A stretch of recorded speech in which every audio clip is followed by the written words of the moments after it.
এদিকে ইংল্যান্ডের বিশ্বজয়ের স্বপ্নে জোর হাওয়া তৃতীয় দল হিসেবে শেষ চারের জায়গা পেল থ্রি লায়ন্সরা। কোয়ার্টার ফাইনালে তারা 2-1 গোলে হারিয়েছে নরওয়েকে। জুট বেলিংহামের জোড়া গোল শেষ 8-এ থামল ভাইকিংদের বিশ্বকাপ অভিযান।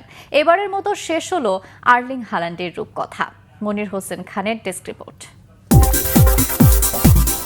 ইংলিশ মিডিয়ায় শোর ওঠে প্রতি 4 বছরে ইটস কামিং হোম, বিশ্বকাপ আসছে ঘরে।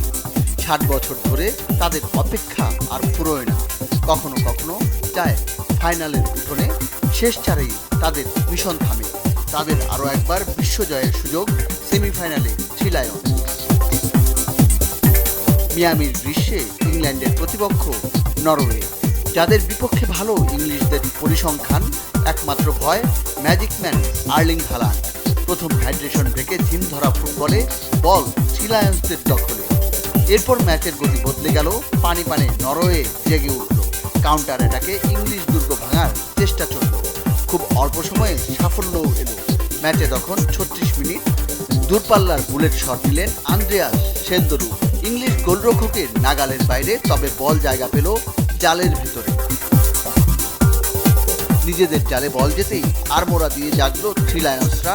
এগিয়ে থাকার স্বস্তি খুব বেশি উপভোগ করতে পারেনি ভাইকিংসরা।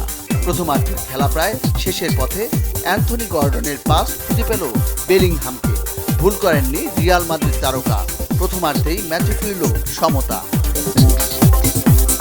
এগিয়ে যাওয়ার সুযোগ একবার এসেছিল, অফসাইডে হ্যারি কেইনের গোল বাতিল হলো। দ্বিতীয়ার্ধে নরওয়ে মুহুর্মুহু আক্রমণ চালালো। 57 মিনিটে গ্যালারিতে ভাইকিং রো। কর্নার থেকে পাওয়া বল আলতো ছোঁয়ায় টারবার্নের গোল। তার আগেই হাল্যান্ড করলেন ভুল। তার ফাউলে ভিএআর দেখে বাতিল হলো গোল। বারবার ইংল্যান্ড দুর্গে জলদস্যুদের হানা, কিন্তু পায়নি জালের ঠিকানা।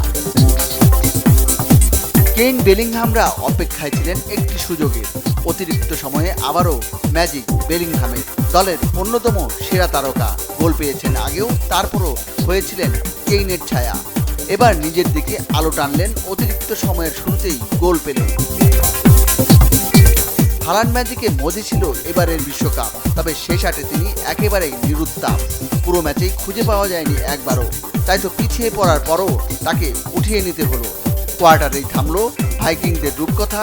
তাদের বদলে লেখা হলো English বীরত্বগাথা। Monir Hossain Khan, Bangla vision sports desk.